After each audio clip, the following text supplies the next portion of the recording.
Hi guys, I'm Chris. And I'm Mike. And welcome back to this week's No Limits, a Mid-Trap podcast. How you doing this week, Mike? Pretty good. I mean, I shot my personal best at golf a few days ago, so I'm in a good place right now, my friend. Ooh, jumping right in with the golf. Gotta start with it. You know us. Well, how are you doing? What's new over there with the Furmans? Nothing much. That's awesome, though. I'm glad you shot your personal best. You texted me just like laughing out loud, and that you beat Dennis by three strokes, 2 strokes, and you shot your personal 3. best. Yep. 3? Yep. Nice. I don't know which I was more happy about, taking down Dennis after all these years or putting that 82 on the scorecard. Is that your first time beating him?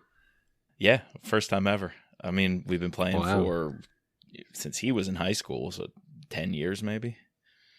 Nice. Yeah, no, I'm doing good. We just went camping this weekend, so that was fun. That's right. I meant to ask you about that. How was that? Oh, it was good. I was supposed to borrow your tent, but Right. we didn't end up needing it, so we all slept in this big old tent. Gotcha. In the Shenandoah National Park. Nice. I love that. Highly recommend if anyone wants to go camping or is So nice. Thought about it. It's so beautiful down there. Right. It was great weather too. So I want to do that hike, Old Rag. It's supposed to be one of the better hikes in the area, but it's pretty strenuous. So you got to go on like a clear day. Apparently you have to get there early in the morning because the trail just gets packed with people. So, Gotcha. All right, good stuff. Well, let's jump right into it. How about you tell us, what are we covering today? This is a big one. Yes, today we are covering Vince's last book, The Last Man. This was a great book to go out on, I'll have to say. I was rereading it, and I think I texted you, I don't know, like right off the bat, and I was like, wow, I forgot how good The Last Man was, you know. Right. It's really good. Yeah, we had a few of those throughout the reread. I whipped out my phone, I think 3 different times. It was like, no way, this is awesome. Yeah, a true masterpiece. What a swan song to go out on. Where Vince left these characters for us is just beautiful and brilliant. I'm really pumped to get into this one. You always give us the Goodreads score. Please, please, please tell me this book has one of the highest ratings. Please. So, it has a pretty high rating of 4.35. It's about... That's the same. I know. It's the same as all the other ones. Let me pull it up here. No. So a little higher. It's a little higher. Most of them are 4.31, 32. Okay. The only other higher one was Consent to Kill, 4.36. All right. I dig it. And it has a lot of reviews. True. And then when you go to Amazon, it has this one had a lot of Amazon reviews, unlike some of the others. 4.7 out of 5,000 reviews. So solid. People like this book. Solid, yeah. Let me give you the Goodreads summary. A pulse-pounding thriller by #1 New York Times bestselling phenomenon Vince Flynn, as Mitrap heads to Afghanistan to track down a missing CIA agent. The 4 dead guards didn't concern Mitrap as much as the absence of the man that they had been paid to protect. Joe Rickman wasn't just another foot soldier. For the last 8 years, Rickman had run the CIA's clandestine operation in Afghanistan. It was a murky job that involved working with virtually every disreputable figure in the Islamic Republic. More than $250 million in cash had passed through Rickman's hands during his tenure as the master of black ops, and no one with a shred of sense wanted to know the details of how the money had been spent. At first glance, it looks as if Rickman had been kidnapped, but Rapp knows for certain that his old friend that caused him to wonder if something more disturbing isn't afoot. Irene Kennedy, the director of the CIA, has ordered Rapp to find Rickman at all cost. Rapp must navigate the ever-shifting landscape of Afghanistan as the Taliban, Iranians, Pakistanis, and Russians all plot to claim their piece of the war-torn state. With Afghanistan crumbling around him, Rapp must be ruthless as his enemies and deceitful as people in his own government if he had any hopes of completing his mission. It's a pretty good, detailed. detailed, and it's very like, I don't know. I feel like the good dude's writing more not about a book, but about like what's actually going on in Afghanistan. Right. So I want to jump in there, and I hope you can play along, Chris, because I want to do something different with this book than we usually do, because, Sure. we usually follow the story in order, chronologically as it takes place, right? And we try to keep track of the very Flynnian competing storylines where we're jumping chapter to chapter. In this book, I think Vince is trying and succeeding at capturing the complexity of the war in Afghanistan. I think this book mirrors what's going on the ground. I would say better than some nonfiction historical books written about that time period.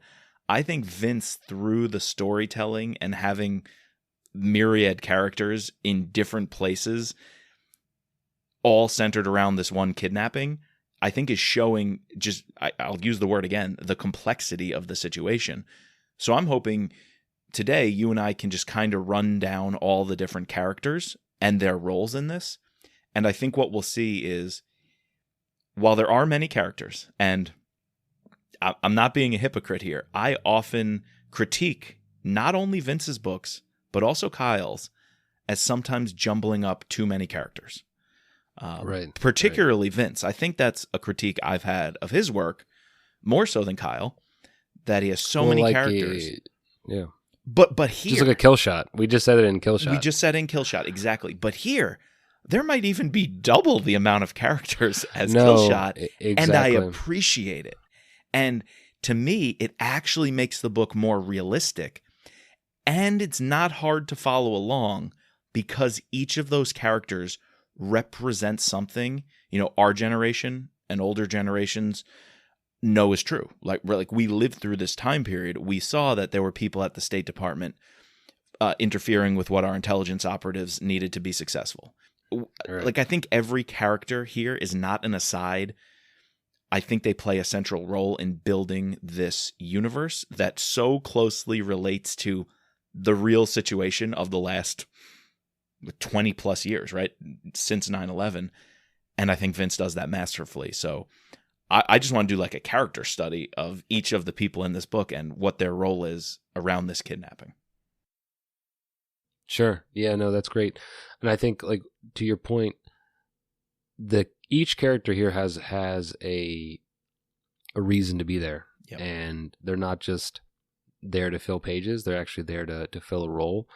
And like, at times we've said that, like, this random character didn't need to be, like, this act didn't have to be from this random person, And yes, and then what happens, because Vince doesn't like to just bring in a character blind, he likes to give us, like, the whole backstory, which I appreciate. But then it's like, why am I reading 10 pages about this person that's going to, like, in the end, not have any consequence, Right. Well, here there are consequences to almost everybody. Exactly. What the other thing that struck me when I was reading this, right, is so we're about to finally get out of Afghanistan next month. Right. And in reading this book, which came out the same year as Killshot, right? So 2012, 9 years ago.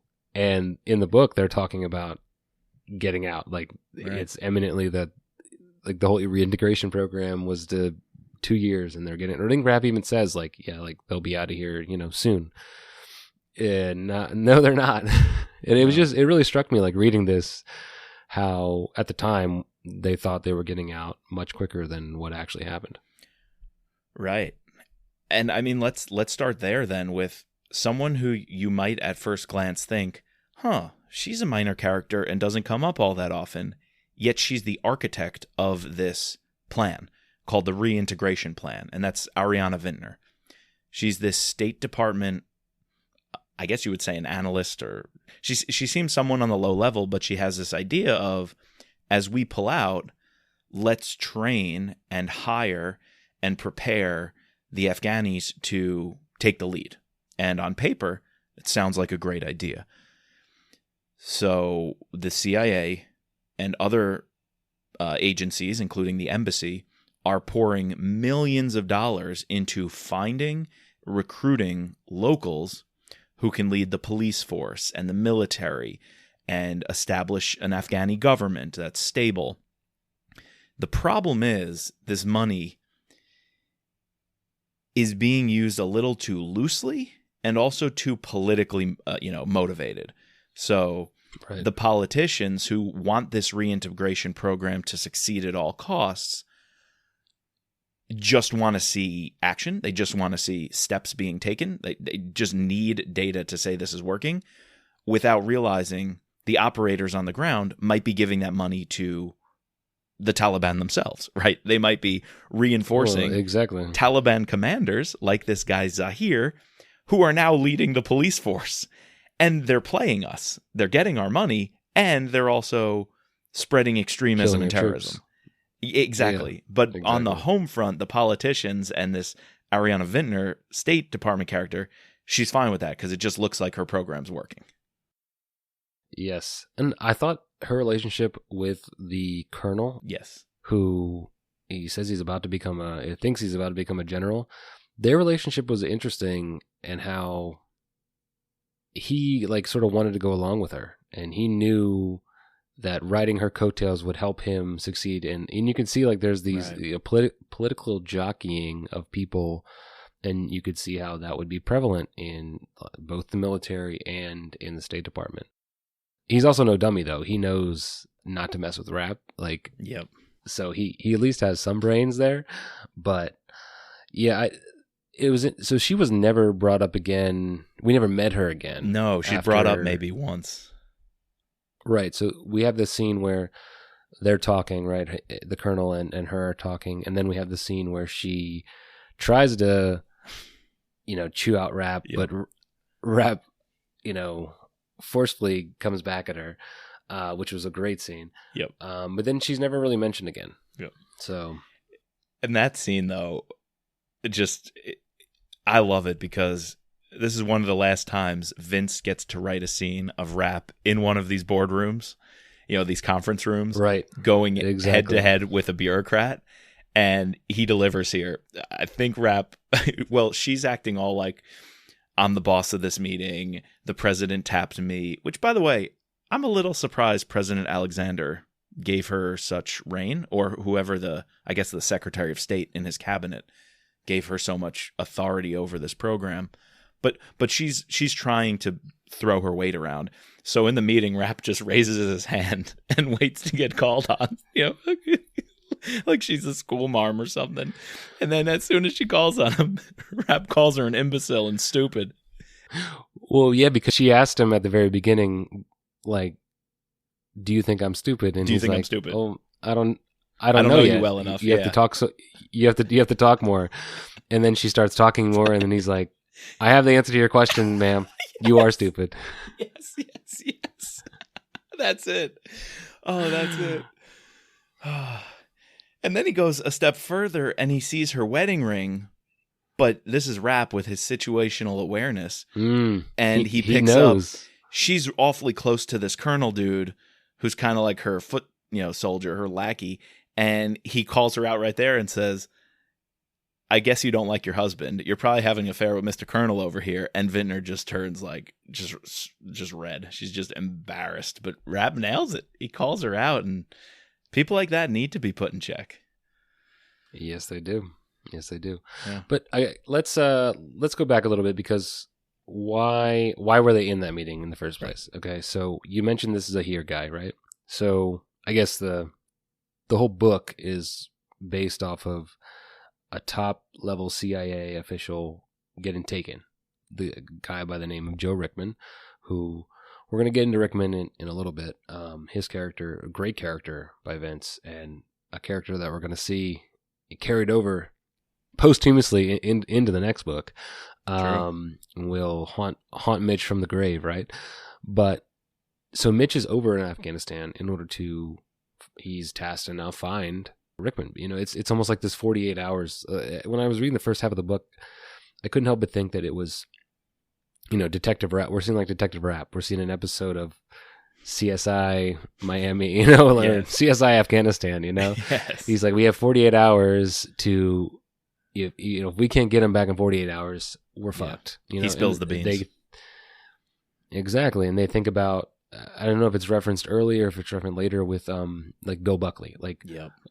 obviously on their mind has to be a real life when the station chief in Beirut got taken and he was leached for information over months, right? Yeah. And so many of our assets were blown because of that. Yeah, the whole spy network just goes up in flames. And so Rap first meets this Zahir guy when he's over at the Rickman's house, right? So why don't you start us off with how the two of them meet? Yeah, I think this is the first time I texted you and was like, this book is awesome right off the bat. Because Rap is not going to play the game. We've already seen two other characters getting played by a guy like Zahir, who's one taking our money, and now he's running the local police force we're supposed to, delegate to and give power to in this reintegration program. But he's former Taliban. Like, he's a terrorist. Right. And so Rap knows this, but he's playing both sides. And so Darren Sickles, the CIA point person, maybe even station chief? He is station chief in Afghanistan. Of Afghanistan. Darren Sickles is basically a pussy, and Zahir can do whatever he wants with him and thinks he has Sickles in his pocket. And Zahir also talks back to Hubbard. They're both the CIA leadership on the ground in Afghanistan. And Zahir's playing them. Hubbard is actually scared and he cowers to him, whatever he wants. Oh, yes. Well, Rap shows up and it's not going to happen that way. And so here's what Vince writes, quote, Rap pressed the gun into Zahir's face, just under his nose. Here's what you need to know. I'm not some State Department weenie or some 2-star corporate general who thinks the best way to advance my career is to kiss your terrorist ass and get the hell out of this place so someone else can come and deal with you assholes again in 20 years. I'm the guy they call when shit hits the fan. I'm the one they bring in to get results because they know I don't play by the rules. You're a bully and a piece of shit, and you're the kind of guy who I actually enjoy killing. Normally, I don't put a lot of thought into the people I shoot, but you fall into a special category. I figure I'd be doing the human race a favor by ending your worthless life. Those are some brutal words, man. I love this. He offers him a deal, and he goes, you're going to work for me now. And it says, quote, and if you think I'm heading for the hills, I'll have a predator on you 24/7. If you make a call, if you step into the clear for a second, I'll shove a Hellfire missile so far up your ass and blow you to hell. I'm going to call you in 2 hours. And if you don't answer, you're dead. If you answer the phone and tell me you haven't discovered anything, you're dead. Do you understand how this is going to work? Zahir ain't used to that shit.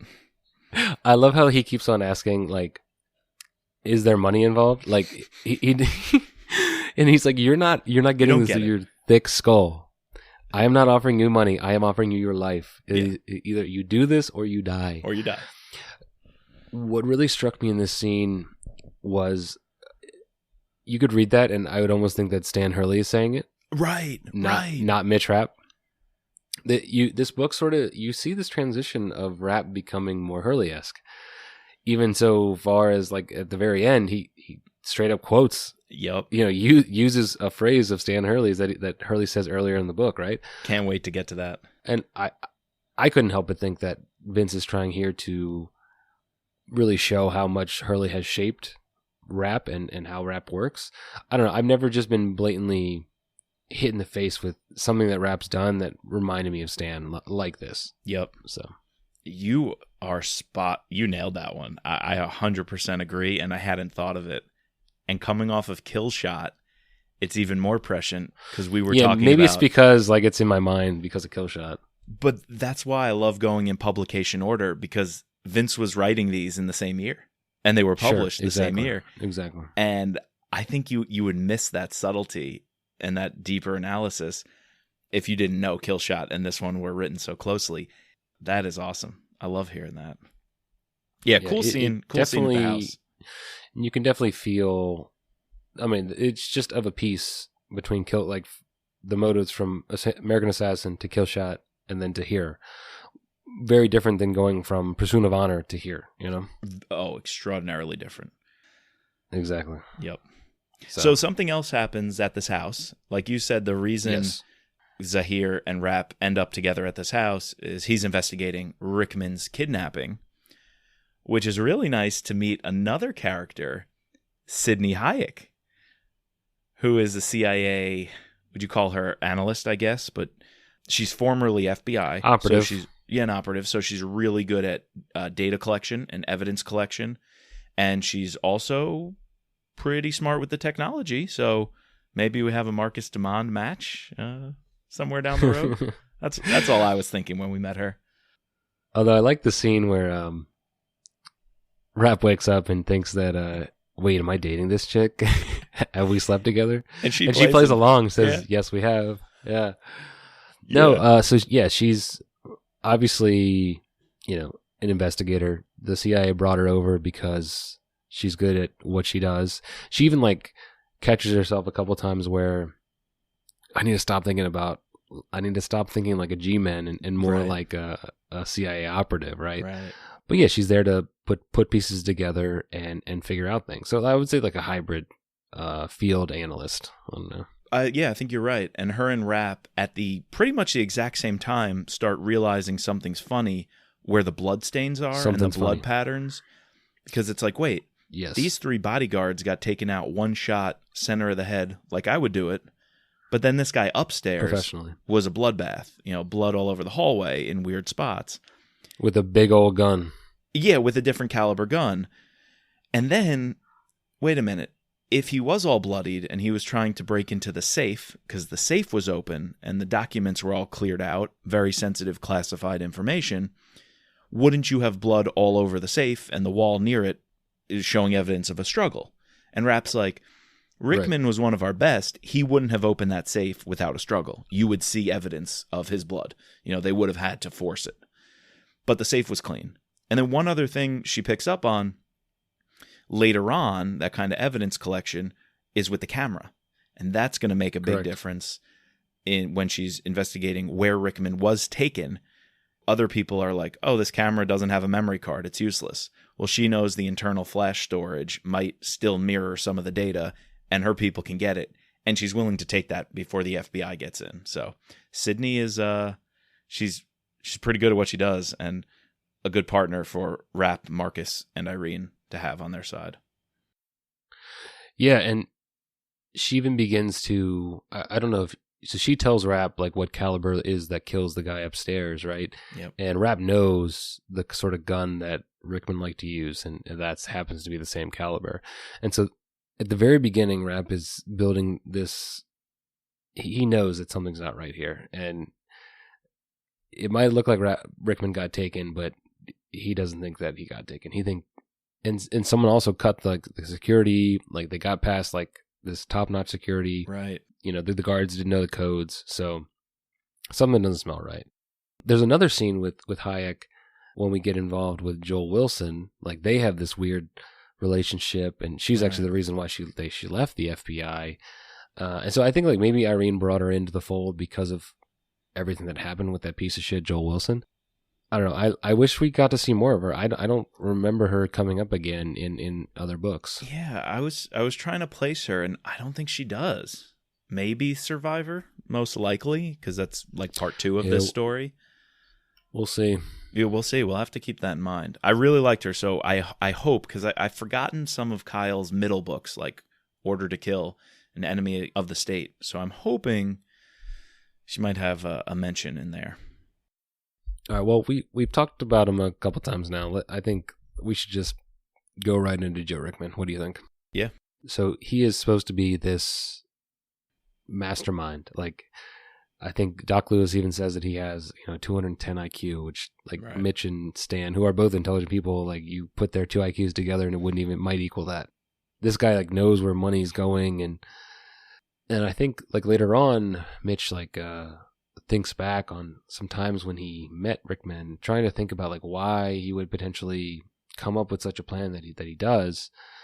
And this guy's just he's such a loner. Literally the only thing, he was married, he does have a kid, but the only thing he has in life really is his dog and his job. And we never quite get, maybe in the Survivor it digs deeper into why he turned. We never fully get an answer about that. I guess the best answer that he tells Durrani in one of his scenes is the people in charge in Langley lost sight of what needed to be done. Yeah. But I wanted a little bit more clarification of that. But yeah, so he constructs this huge mastermind plot, right? That starts with first him getting taken, which is why Rap has to go over there. They release a series of these interrogation photos. He actually goes through this brutal interrogation himself, beaten to a pulp.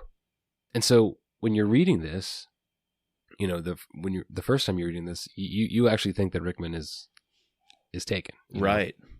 And because Rap doesn't actually even say his suspicions yet. Like you don't know that Rickman's gone, you know, and these other things, like unless you're like attuned to like thinking about that, right? But yeah, and then when you upon reread, when you see some of these things, and you know that actually Rickman is still alive, and he concocted this entire plot, you can see like, oh, when he mentions this thing, there's one point where he says, I like it when he comes in. And that's obviously when, what's his name? But Durrani's like main man who was overseeing all of it. Qasim, maybe, I think. Qasim, yeah, is General giving Qasim. him like painkillers. Yes. Yeah, giving him painkillers, or treats him nicely because he's in on the plot, whereas the other guards two are not. Taliban goons are not. The way Vince writes it, when you first read it, you don't think anything of it, but when you reread it, it's like, oh, Rick is saying we need to make this look real. We need to make this, you know, provable because Mitch is not gonna, or Irene and Kennedy need to think that he's actually dead, right? You know what's a cool layer of that is it's so well planned. In these interrogation videos, he's even thought about what he should say to drive Kennedy most mad. I think this is Kennedy's most stressful time in her profession so far, aside from being captured, right? Protect and defend.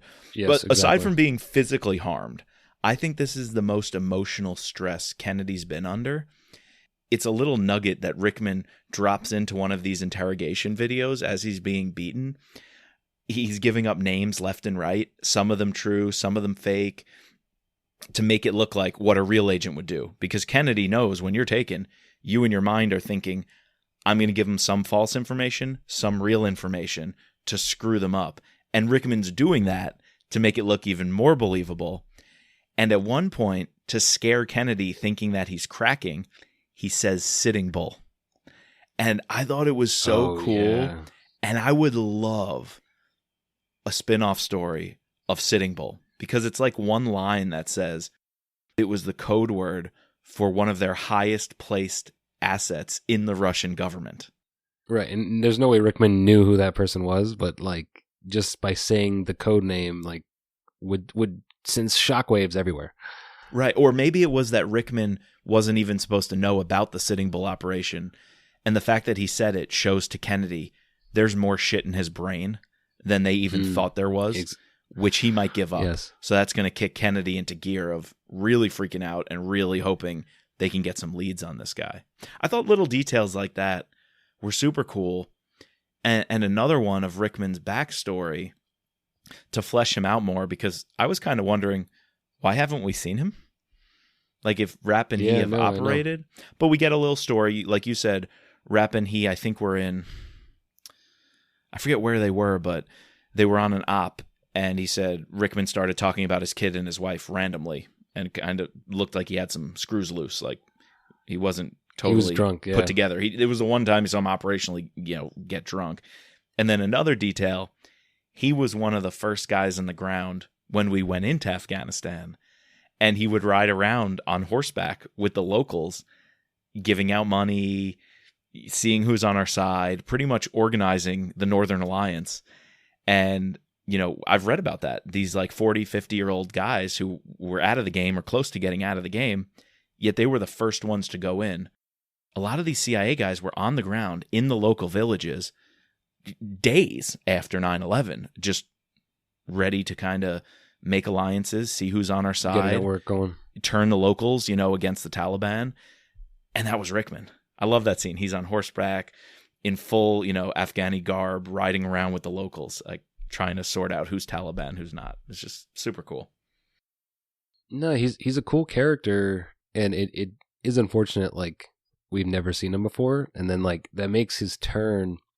And I want to bring up like the moment where you get to the point, right, where you've seen a couple interrogation videos, and then right, Hayek gets the last bit of video from the tape, and it shows what is supposed to be Rick's death. Yeah. And you're like, and everyone sort of breathes like this sigh of relief, and the CIA, Kennedy feels awful about feeling guilty, bad. yeah. She even, I don't know, when we were going to do this pod differently, I made her my winner of the first half, and it's kind of like a weird winner, but like just the emotional growth we saw her go through. I guess we've never really seen that with her. She actually forces herself to watch a couple of these videos, the full hour-long video herself, and then because she can't cry, she knows that in 5 minutes she's going to have to go watch that video again with her men, with her people, with her women, whatever, and she has to be strong. Right. Rap even says you don't need to watch that whole video. Like there's already analysts like that are going to give you the plot points, give you the exactly what he said when we get back on the ground. She's like, no, I need to do this. And at the time, she feels really bad. Like Rickman. This is probably another layer to emotional terrorism, I guess. To obviously Irene feels for her. This is one of her people who she thinks she got killed somehow, let him down. But then when you get to the point where there's that scene where Durrani is like giddy, he's running through his house and he goes into this room and he describes like this pink flesh like in a sea of white pillows, and he says like either Joe or Rickman or something, and you're just like, what? He's still alive? Like, yeah. And Durrani's happy to see him. Like, exactly. He's like, what? Durrani was in on it. I know we haven't even gotten into the Pakistani guys yet, right. But just that was so powerful. I felt like that's something that we hadn't really seen, like from Vince. I don't think like this like sort of bait and switch. You're right. That is a powerful moment, and it's hard to recapture it on a reread. But yeah, it is. It's so masterfully done on a first read. It's kind of akin to what Chris Howdy did in Deep State. He had this major turn with his character Haley Chill, and it's like you get some real knockout thrillers when that happens. I kind of forgot that The Last Man was that. I think that reveal might be one of the biggest singular turning points in any rap story outside of Consent to Kill. Yeah, I was gonna say it's very similar to Anna's death. Yeah, like upon reread, it's very different. But like when you're first reading it, it's like, whoa. Like having like rap figure out like in the past, the only other thing that we've seen is like some politician was involved, right? And they're exposed.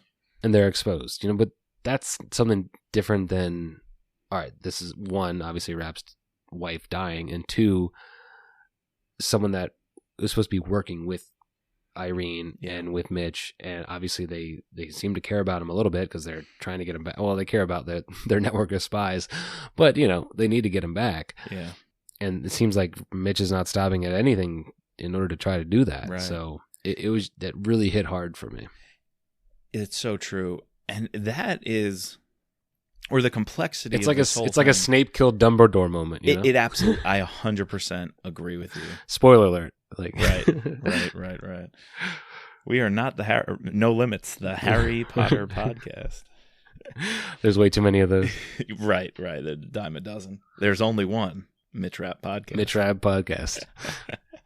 I was just gonna say though, some of this plan and how complex and deep it is, while we just wrap up Rickman and who he is. Hurley later on in the book, when he gets called in, because, unfortunately we're going to have to talk about his diagnosis, and so he's not that active right now with little time to live. But he says, this is like some old school Russian Soviet stuff. They turn your organization inside out. They make you think, who can you trust? Who are your agents? Who are your assets? They start turning you inside out where you pull assets out of the field, want to come in from the cold, even though they don't have to. They make you think there's a threat when there isn't a threat. Rickman is doing this like triple feint on all these different layers already as is. And that just kind of got revealed to us like just dropped on our lap to sort through. You almost have to close the book, put it down, and just say, What just happened? Wait, what just... No, he didn't. Wait, he masterminded all that and drove Kennedy nuts. Like, he's got Kennedy and Rap turned inside out. Yeah, big moment. And just what a plan. I mean, even just to get back to the story, it even comes down to small details like he had Hubbard tell Rap that he took his dog to the vet and they put him down. Right. Like, he thought, what is Rap going to want to know to get a lead on this story? And he's like, Rap is going to want to lead on where I was before this all went down. Let me feed him this little line that what drove me nuts is I had to put my dog down. But then he feeds him disinformation because the vet said he never put the dog down. Someone at the vet's office was like, oh yeah, he came in here. We told him, to go home. And so he knew Rap would show up at the vet to investigate. Like, he's thinking multiple layers ahead of who, like, he's playing Rap. He played Rap. Oh, for sure. Rap gets played. Yeah. Well, I mean, I think the most logical thing to go into is Louis Gould, right? Louis Gould, absolutely. Louis Gould had him in his sights.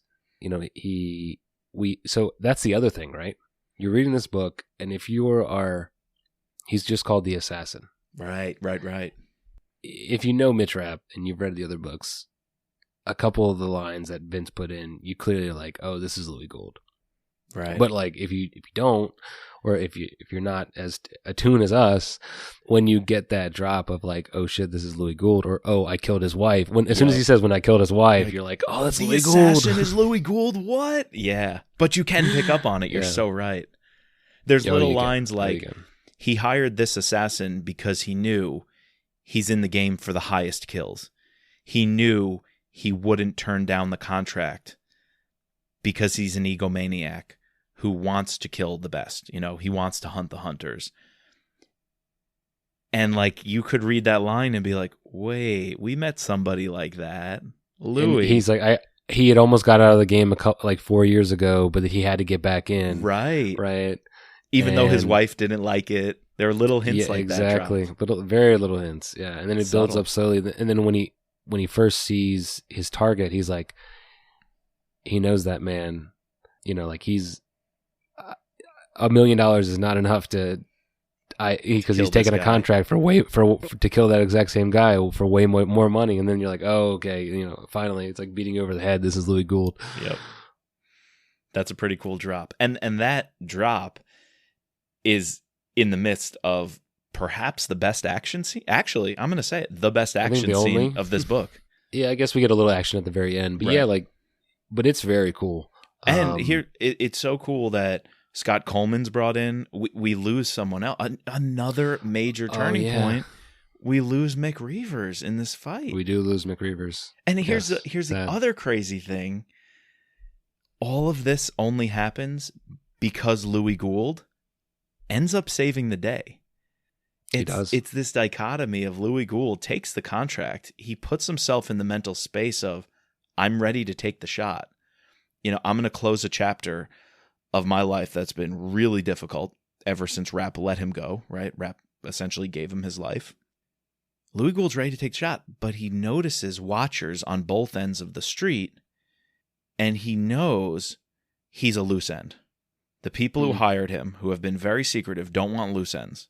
And he says, wait, I'm going to be a loose end. He notices even more watchers and military people blocking the ends of the street. He thinks about making his escape and realizes it's going to be really hard to get away. And he's kind of pinned in. And Louis trapped and says, I have one option here basically to stay alive. And that's to walk across the street, tell Rapp and his men to get ready, that this is an ambush. And he's fighting with Scott Coleman on the roof. Like, they're coordinating. Scott's like, you take over there, give me some cover over here. They're hiding behind the parapet. I think one time Scott's about to get hit and Louis either pushes him out of the way. So Louis saves Rapp's life from the ambush, saves Coleman's life, and is the only reason the investigation can continue. Unfortunately, the collateral damage of that is Mick Reavers gets shot in this ambush. And he saves Joe Mazik's life. And he saves Maz, that's who he saves on the roof. You're right. Yeah. But yeah, the whole, like, the description of these military police officers coming in, and I love the whole.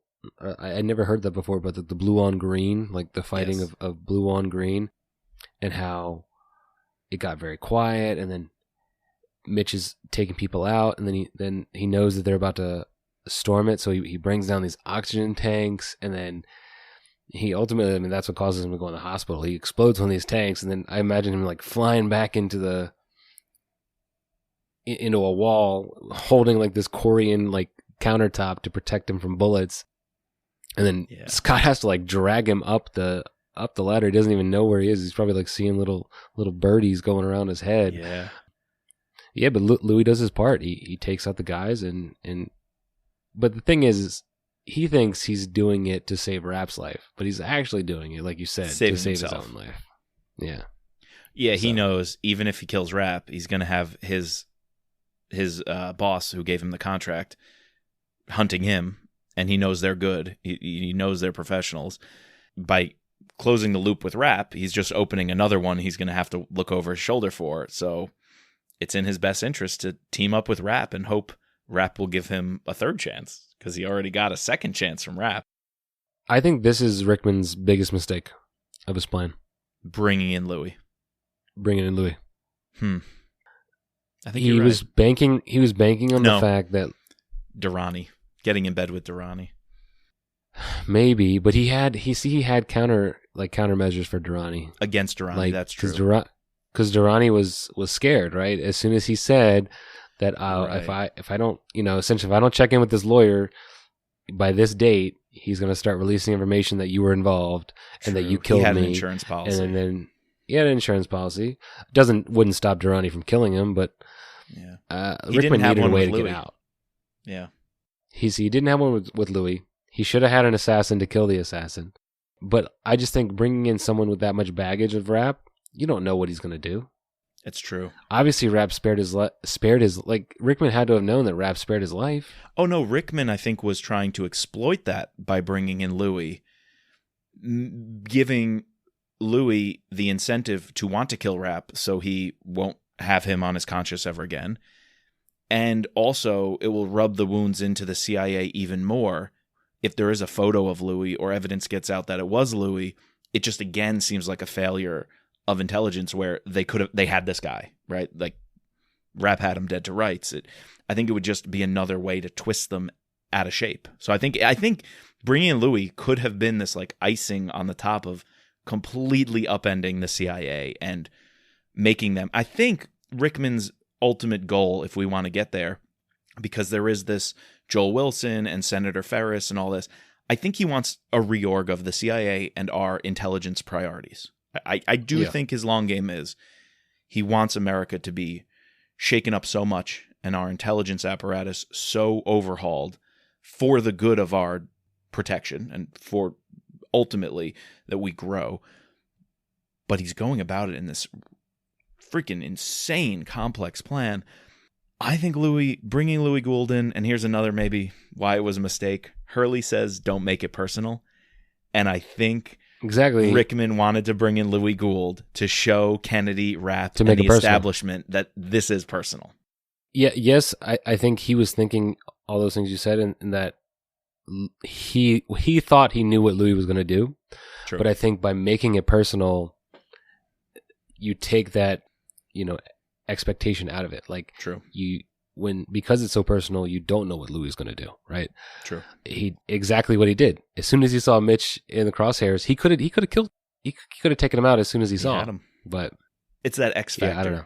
Once you bring in the personal relations and the emotions, your perfectly laid plan might have a rug pull, right? When relationships and prior history is involved, you're right. You introduce an X factor that you just, like the end of Consent to Kill. And Kennedy says this. There's a quote when Kennedy is thinking back on who Louis is and all this. And actually, I think I have it here. So this is later on, right? When Kennedy gets to talk to Gould. But I think it connects to what you're saying about this X factor. So Kennedy says to Gould later, quote, "You might not understand this, but I care about what happens to you." Gould looked up at her with disbelieving eyes. "I know that's hard for someone like you to believe, but it's true. Mitch spared your life for reasons that I don't entirely understand. Which leaves me to wonder if there isn't a bigger reason that none of us understand and still don't, none of us understood and still don't understand. You have a role to play here, Mr. Gould. I don't know what it is yet, but I think we're about to find out. I think Vince is introducing some, divine intervention here. Mm. Like Kennedy is saying, and she's the most with it person in the whole story, right? Right, exactly. Like, she is usually the mastermind that Rickman is in this book. That's usually her pulling the strings. And yet she's at a loss for words saying, there's a bigger reason Mitch let you go. There's a bigger reason you are here in this fight right now. I don't get it. You don't get it. Mitch doesn't get it. But there is a reason you were brought into this. Like, there's some supernatural undertones there, and it's wild to think about Vince bringing Louis back in that way when Vince is also on his way out. Powerful. I was going to bring that up here. How do you feel about the little breadcrumbs that obviously Vince had to know that his time was coming when he wrote this book? He brings back in Louis Gould, probably the most hated villain from his previous books. Yep. If not the most, one of the most. We haven't got to it yet, but he essentially kills off Stan Hurley, says that he's dying. He has only 6 months to live.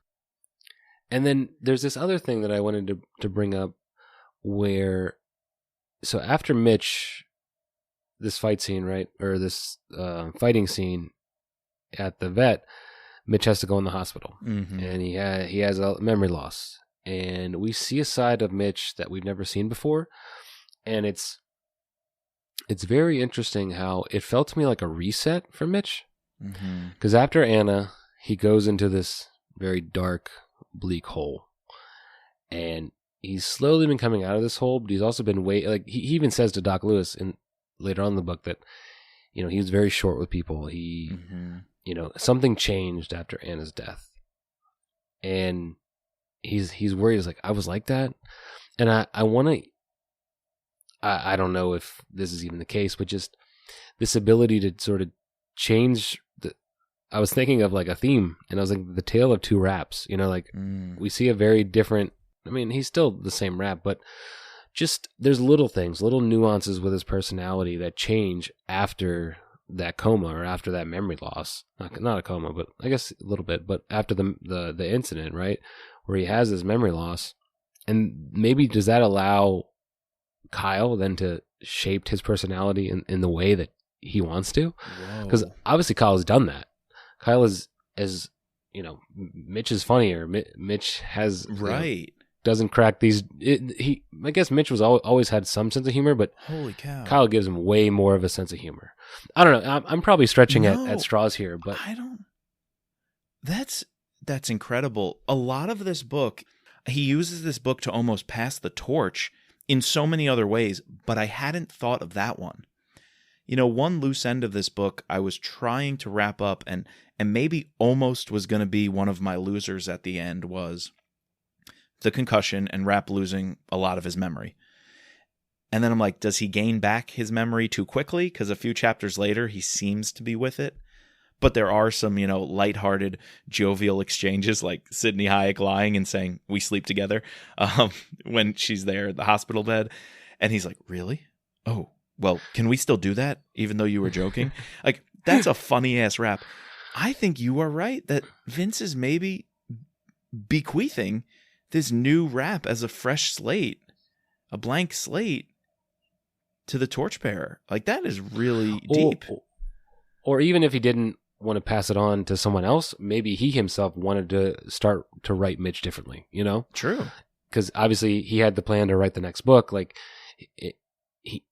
I just think that there's a definitive, the same base level of Mitch is going to be there, but he wanted to get away from that brooding post consent to kill rap and get to a different state of rap's life. Which we've now gotten to with Kyle. We have, right? We absolutely have. And that opens the door for Claudia and Anna and everything, Where Exactly. if Mitch didn't have this kind of moment or this reawakening, would he ever have opened himself up to be vulnerable with Claudia or with a partner, another person, or even with as a stepfather, essentially? He even says that at the end of the book with Doc Lewis. He's like, I want that again. Yeah. I want what I had with Anna. Yeah. Maybe it took that explosion and the memory loss for him to regain those memories in a different light and think of them differently, this time more positively, and want to recreate them. Wow. That's something, Chris. Oh, Doc Lewis also comes in, thinking of Vince wanting to bring back all these, old timers. All these characters. Doc Lewis comes back. Doc Lewis comes back, and he and Kennedy have, actually, I think Doc Lewis cooks. He always cooks the pasta. So I think he makes dinner.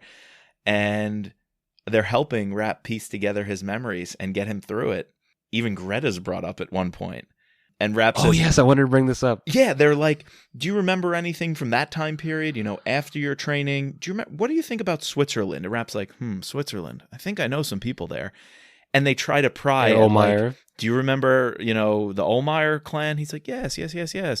And then one of them is like, there was a daughter, right? And Rapp's like, hey, I'm not going to spill the beans on everything to you. He's like, some things in my personal life can be left alone. And Kennedy and Lewis look at each other and they're like, all right, that's fair. We won't pry that one open.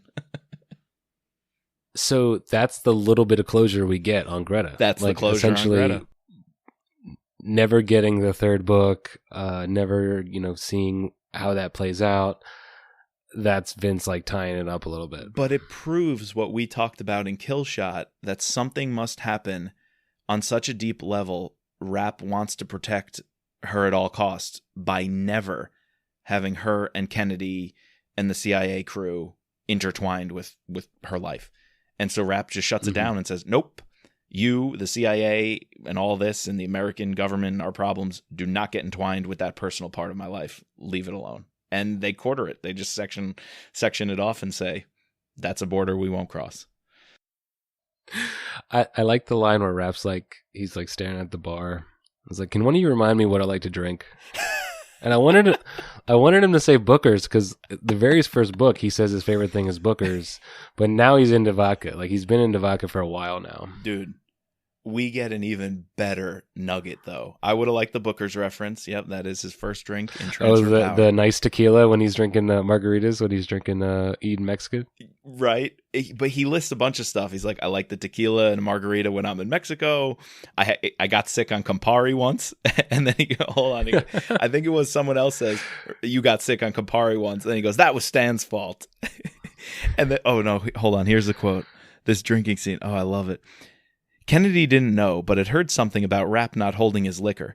Dumb enough to think that he can go drink for drink with Stan. Can you imagine that scene? A young Rapp, just a few missions under his belt, thinking he can go drink for drink with Stan on Campari. Like, they got to be in Italy or something. Oh my God, that would be hysterical. Yeah, no, and it's just these little nuggets that we get to get into Mitch's mind that I feel like we've never really seen before. Because when we first met him, right, Anna was peeling back that onion. He was like Shrek, right? She was prying. She was prying back that onion, loosening him up, because he was very reserved, obviously. But we always thought it was because of Maureen's death or Mary's death. Still haven't figured that out. His fiance's death could be because of what happened to Greta, I guess. And then he immediately shuts down again post Anna. And now with this, we are beginning to see more personality of Mitch. And I like it.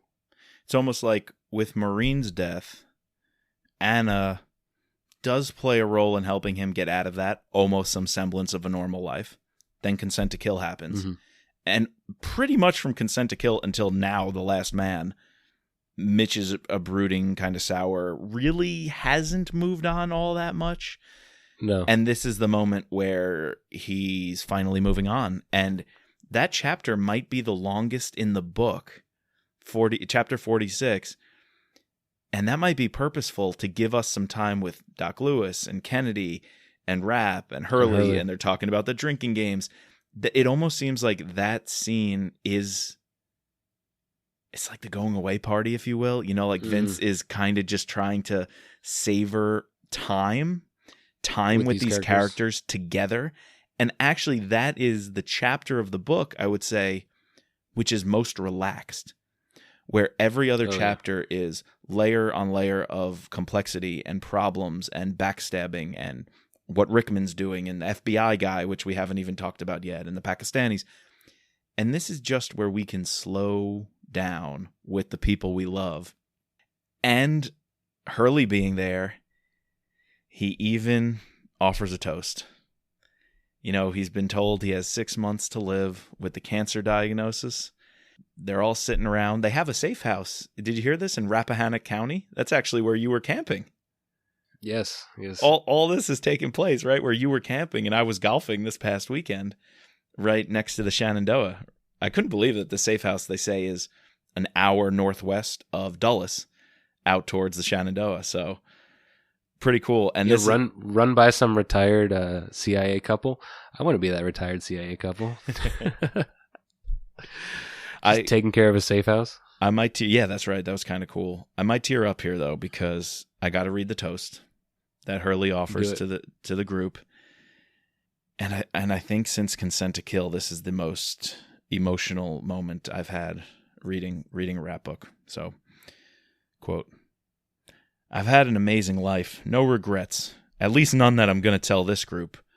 Well, maybe I'll tell Mitch before I croak, but I don't want to see any long faces. We're all dying. The fact that I've made it this long is amazing." Hurley held up his glass. To a full life. To a full life, Chris. To a full life. Sláinte.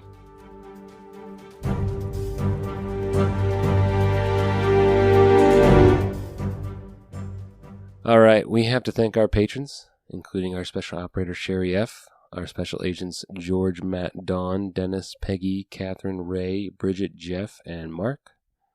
Please subscribe, rate, and review using your favorite podcasting platform. 5 stars on Apple Podcast.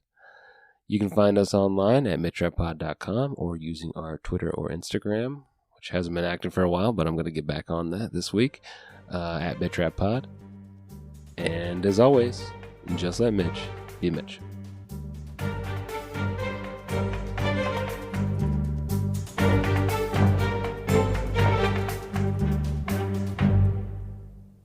Just a disclaimer, this podcast is not affiliated with Vince Flynn, Kyle Mills, or Simon & Schuster, but thank you to them for bringing us the wonderful world of rap.